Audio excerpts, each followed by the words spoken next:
In the interest of time, I know we only have about half an hour set aside, and Joe has some material he wants to present. So I wanted to welcome everybody to kind of our first regional economy press call that we've had, probably as long as I've been here. It's the first time we've done it for press only, I should say. Today, our Regional Outreach Director, Joe Mahon, is going to be presenting his third quarter Ag Credit Conditions Survey results. So this is not live on our website yet. It will be later this afternoon, and I'm happy to send around a link to the full report. But we wanted to give you all just sort of an overview of what Joe found. And he'll be presenting for about 10 minutes. He has slides. This call is on the record, so feel free to report any portion of it. We will make the slides available after the fact, as well as a recording by request. So if you could, please hold your questions till the end. If you want to drop it in the chat function, I'll be taking a look at that throughout Joe's presentation, so we can bring those to Joe's attention when he's done presenting. Otherwise, you're all presenters on the Zoom call, so you can turn your camera on or unmute yourself when you're ready to ask a question following Joe's presentation. So those are the two options. You can sort of alert us that you have a question by turning your camera on, and I'll call on you, or you can drop your question into the chat. Like I said, the call is on the record. I will share a link to the full report. And Joe is actually available today for a good portion of the day if you had some follow-up questions that you wanted to ask him or needed some help kind of deciphering the data. He is available. So if you are interested in chatting with him later today after this call, feel free to reach out to me. By now you probably have my email address if you're on this call, so you can ping me if that's something you're interested in. Yeah, without further ado, I will hand it over to my colleague Joe. Thanks, Alyssa. Just going to share my screen and get my slides going here. Okay, just a moment. All right. So I'll be talking about agricultural conditions, but like Alyssa said, really I'm going to be focusing on the results of our latest Ag Credit Conditions Survey, which we're going to release this afternoon, I think is when it's going to go up on the website. And this is something we do on a regular basis, but I'll just kind of, I'll present those results and give you some background on what the survey actually is. Just a quick disclaimer, my views on agricultural conditions or most other things are my own, and I'm not necessarily expressing the views of the Federal Reserve Bank of Minneapolis or my other colleagues in the Federal Reserve System. Before I get into the results, I just want to give you a quick preview on an event that we'll be having this Friday. It's part of a series of events that my colleague Ron Wirtz and I are conducting just to kind of give regular check-ins on economic conditions on the region. These are for the public, but this Friday I'll be sharing some of the results that I'm sharing with you this morning, but also Ron is going to be sharing some of the results of a survey on construction conditions that he's conducted, and we're releasing soon as well. So you can find more information on that on our website if you want to tune in this Friday, if anybody is interested in reporting on what we're finding on the state of the construction industry during this pandemic as well. And keep an eye on our website for other editions of this series. Again, like I said, these events are sort of broadly for the public, but a lot of times we'll be revealing new information that might be good material for stories if you're interested in reporting on them. So like I said, I'm going to give a brief rundown of what we do in our quarterly ag credit surveys before I get into the results that we have for the most recent quarter. Q3 is kind of an interesting one to report on because, of course, it covers the later edition, the later part of the growing season in most of our region, and gets into kind of harvest time and when we start to see a lot of incomes, big bumps in incomes for the years.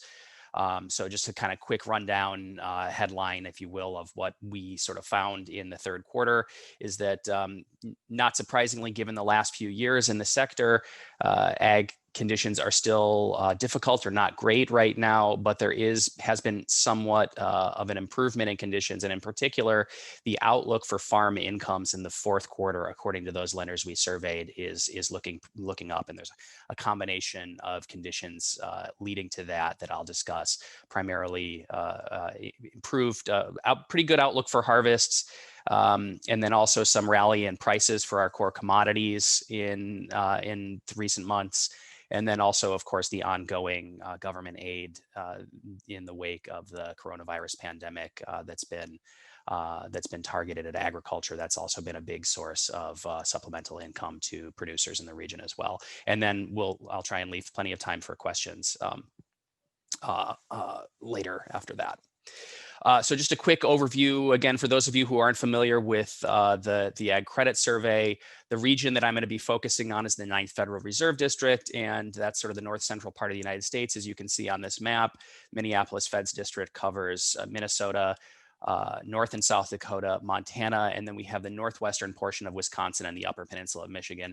For purposes of this survey, we're essentially leaving out the UP because there's not a lot of large-scale agriculture in the UP, and this is a survey of agricultural lenders, and so there aren't a lot of bankers that specialize in agricultural banking in the UP. Just to give you a kind of quick overview of what this survey is, for those of you who aren't familiar with it, I want to be clear because we do call this a survey, but it's different from some of the other surveys that we release and some of the other kind of official economic surveys from, for example, the Bureau of Labor Statistics, in that this isn't really a scientific survey. It's not a random sample of the agricultural sector. I want you to think of this more as being a panel of experts. So obviously, we're a heavily agricultural region. A lot of agricultural producers in our region. And as such, we have a lot of bankers who specialize in financing and lending to the agricultural sector.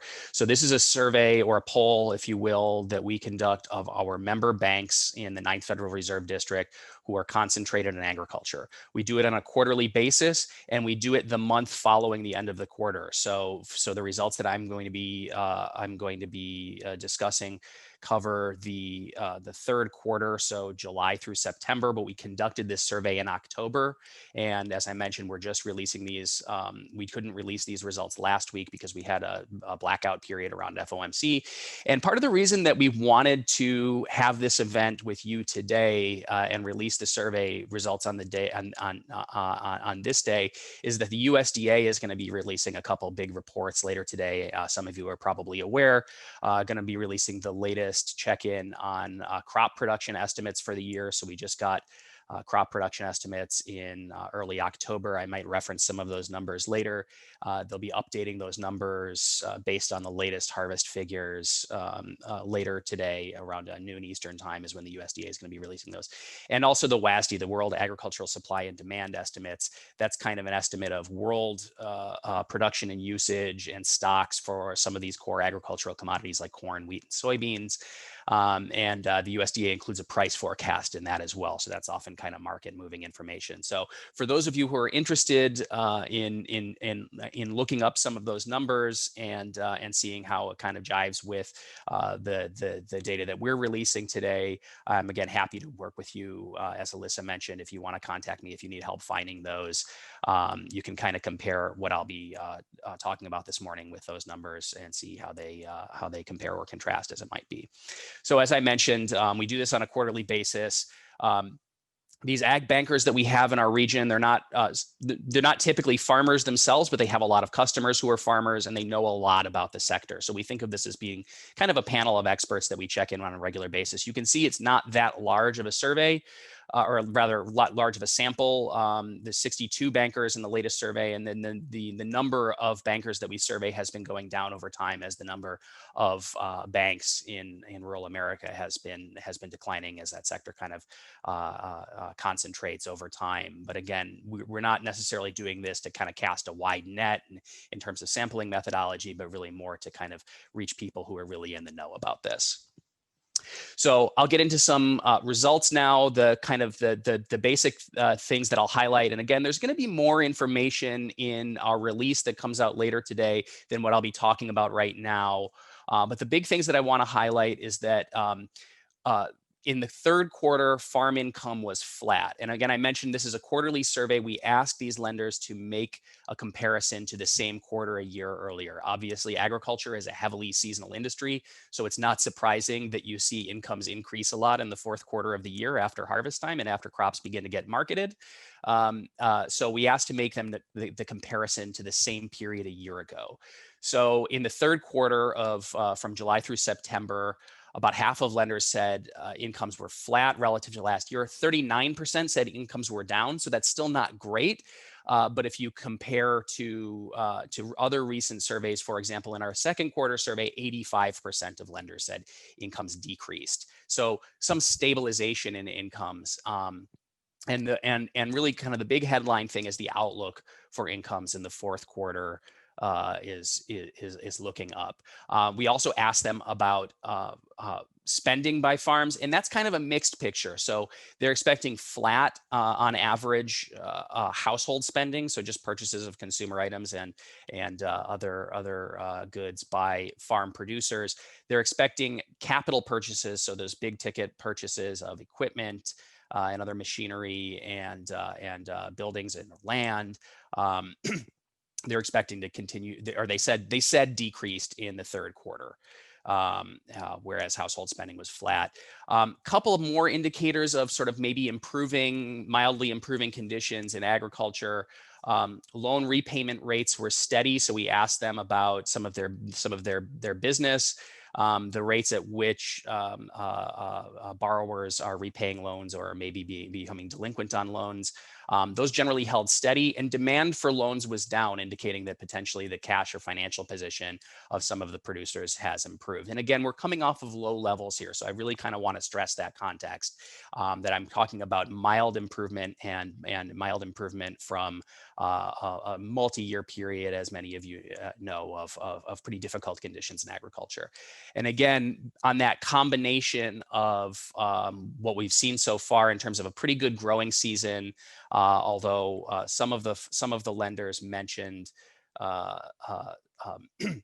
mentioned that dry conditions later in the season, we saw some of the districts slip into drought conditions later in the growing season, maybe taking some of the top off of the what we're seeing in terms of crop production, but still probably an increase from last year in some of the cut production of core crops, your corn and soybeans. And then especially the coronavirus related aid being a big boon to farm balance sheets. And then I'll show you some information on land values and rents. In contrast to some recent surveys, we saw some potentially upward movement in land values. So this is just kind of a spreadsheet of those results on farm incomes and spending. And again, you can see the majority of our lenders saying no change relative to a year earlier in incomes. And as I mentioned, 39% still reporting a decrease in farm incomes, but that's coming off of a lengthy period where a much larger proportion of these lenders were telling us that farm incomes decrease. So this is, you could view this as potentially as sort of stabilization, and given the context of their outlook for the fourth quarter. Household spending and capital spending, like I mentioned, are a little bit more mixed. Flat household spending, kind of similar breakdown in terms of their responses in household spending. And then a majority of them told us that capital spending, purchases of big ticket items, decreased. So just to put this in context, this is the percentage of lenders over time, and I'm going all the way back to 1996 here, telling us that farm income in the last quarter increased or stayed level relative to a year earlier. And you can see, just to kind of put this latest data point on there, we're still, it's still, kind of a middling proportion of these lenders telling us that income increased or stayed the same, but higher than we've seen in recent surveys. Not, of course, quite back to the boom years of the early part of the last decade, but certainly some improvement from where we've been recently.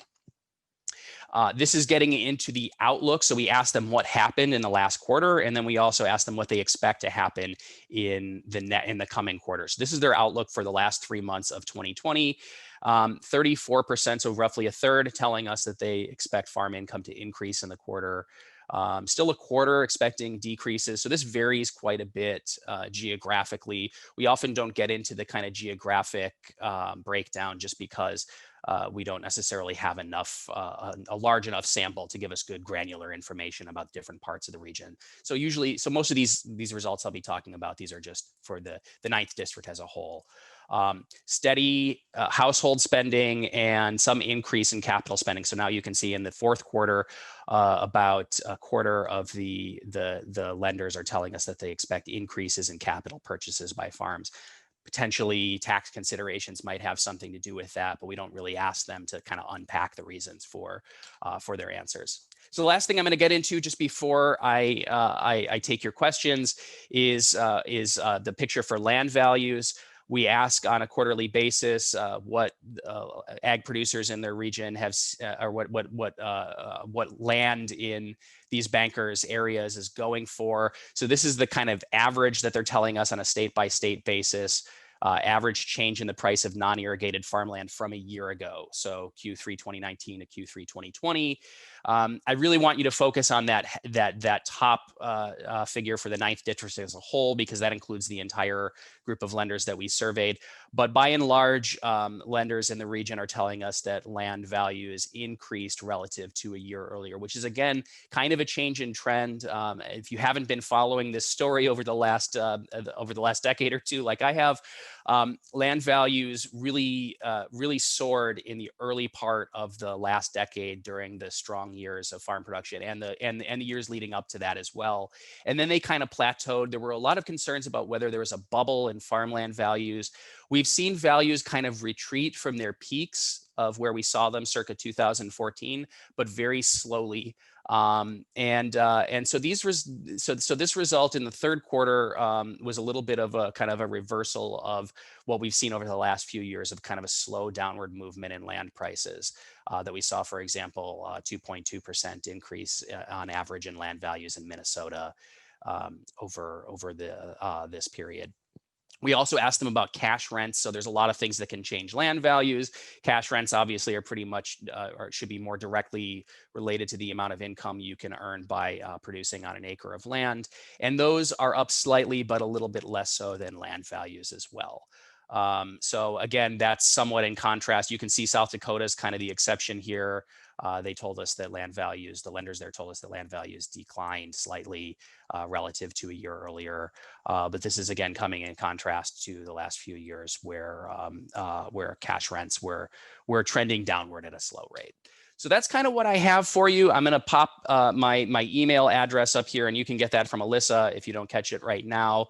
If anyone wants to follow up with me later today, and I'm happy to chat on the phone too later today. So thanks for listening, and I think I'll shut up and take questions now. Thanks, Joe. There is one question in the chat from Janet. Our survey results as compared to third quarter 2019.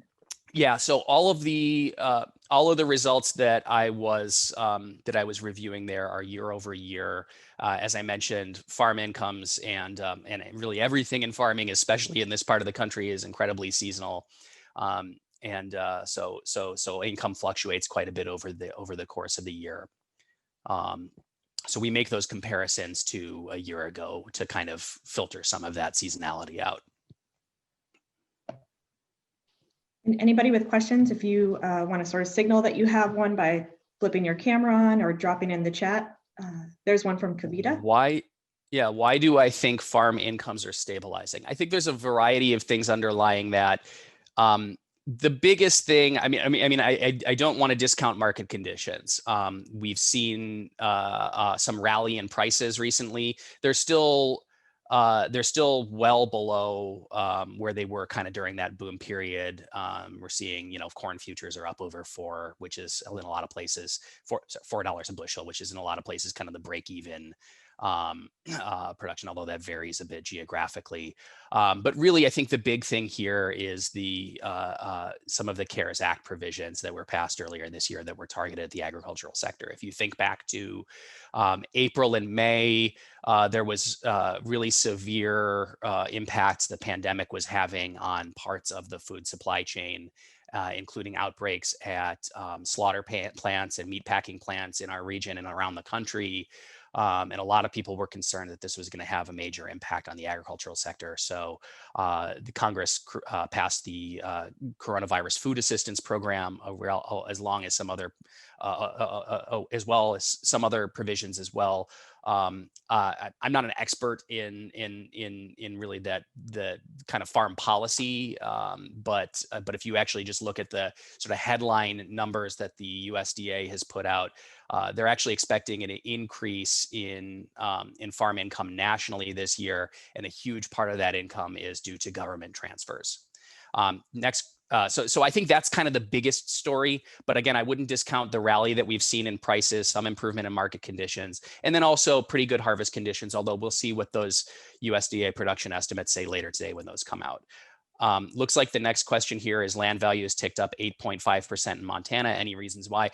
I don't want to overemphasize that, because the number of lenders that we have responding to the survey in Montana isn't that large. I couldn't tell you offhand how many it is. I'd have to check. And Montana is a really big state and very different geographically east to west. So you're going to see differences depending on which part of the state you're in. And I do also want to stress that was for non-irrigated cropland, which is just kind of one segment. Obviously, the biggest agricultural commodities out of Montana are going to be wheat and cattle. And so ranch land might be different. I'd have to look up that number. If you're interested in following up on that, please get a hold of me later today. But I wouldn't kind of, there could be one or two lenders that saw something big happen in their area, and that kind of biased the figures one way or the other. So I'd really kind of focus more on that headline number for the district, 3.1%, which is a big change year over year, not as big as the double-digit growth that we were seeing back in the early part of the last decade. But as I mentioned, kind of a somewhat of a reversal from trend. Lengthy comment for the next question, so I'm just going to read this aloud. What impact do you expect from this afternoon's numbers from the USDA? You mentioned the capital purchase uptick possibly due to tax considerations. Do you think farmers have lots of extra cash they're trying to write off because of the government payments padding their balance sheets this year? I think that's possible. I will say we get a lot of comments from lenders. So just to kind of take that last question first about whether or not farmers have lots of cash. A lot of the comments that we get on the survey from lenders over the last few years, really, of surveys have really emphasized their concerns about working capital, or the amount of cash that farmers have on hand, having kind of dwindled. So I don't think that we're in a place where farmers are just sitting on piles of cash like they were circa, say, 2012, when prices for these commodities were really high and harvests were really good. I think that I would guess that outlook, and this is just my guess, I want to stress this because we don't ask these lenders to unpack why they answered the way that they did. But I would guess that what's underlying that is the expectation of higher farm income. And then the other thing is that during those boom years, up until about 2014, 2015, we saw a big run on equipment purchases at that time. Well, equipment only lasts so long and has to be replaced over time. So we kind of had a sort of a big lump of capital purchases made during that period, and maybe some of it's starting to end to get toward the end of its life cycle. We also know from recent years, just talking to contacts in the ag sector, that a lot of producers, because they were tighter on cash, were opting to have their equipment serviced rather than to replace it. And maybe since the cash picture is improving slightly, that's sort of changing some of their decisions on the margin. But yeah, tax considerations could be part of it as well. Just the opportunity to write off large purchases that they make before the end of the year in their next year's tax return.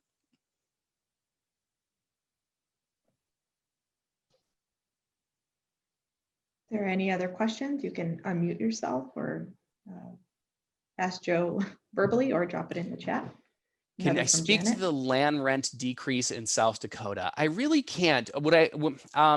It's hard for me to know what's going on underlying these kind of averages that we're taking from our survey respondents. We do have a fair number of bankers that respond to the survey in South Dakota. Again, offhand, I'd have to look up how many we had. The one thing I'll say is that South Dakota this year, while the aggregate picture for crop production is looking strong, again, with the caveat that that might change in today's release from the USDA, they did have in parts of the state pretty difficult drought conditions later in the season.